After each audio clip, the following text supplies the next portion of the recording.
السلام عليكم ورحمة الله وبركاته. ان شاء الله في الفيديو ده هنتكلم عن ري الاشجار. ري الاشجار مهم جدا للنباتات لان المية بسم الله الرحمن الرحيم وجعلنا من الماء كل شيء حية. يعني المية طبعا مهمة جدا للنباتات بتاعتنا، فكل نبات وكل وقت وكل مكان كل تربة كمان لها طريقة الري المناسبة ليها. فعشان كده مهم جدا نعرف طرق الري لكل نبات عندنا وكمية المية المناسبة ايضا. يعني ما ينفعش مثلا ان احنا حطينا المية كده نبل التربة حواليها وننقل، لا طبعا ما ينفعش. لازم التربة تاخد كفايتها من المية عشان وتتشبع من المية. طبعا وقت التزهير غير وقت ثبات العقد بتاع الشجر بتاعنا.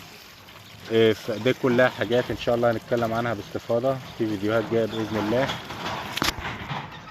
ونعرف كل طرق الري. كمان لو عندكم اي استفسار سيبولنا ان شاء الله هنتعلم وهنعرفكم الري المناسب وطريقة الري وموعد الري لكل شجرة. كمان لو مزروعة في تربة دايما غير ان هي تبقى مزروعة في الصيف او في كيس تشكيل، ده برضه حاجات لازم نعرفها عشان ما نقعش في اخطاء الري. وبالتالي الشجر عندنا ممكن يحصل له عفن جذور او بيتأثر بالماء بكتر المية ويموت او ازهاره تسقط. ان شاء الله كل جديد معانا في قناة زراعة بسيطة سيبولنا بس لايك وكومنت وان شاء الله نرد عليكم. الري من اهم الحاجات، يعني اهم من التسميد واهم من رش المبيدات هو الري، فمهم جدا. ونصيحة لكل واحد عنده زرع وخصوصا ان احنا داخلين على فصل الصيف الاهتمام بري النباتات بتاعتها.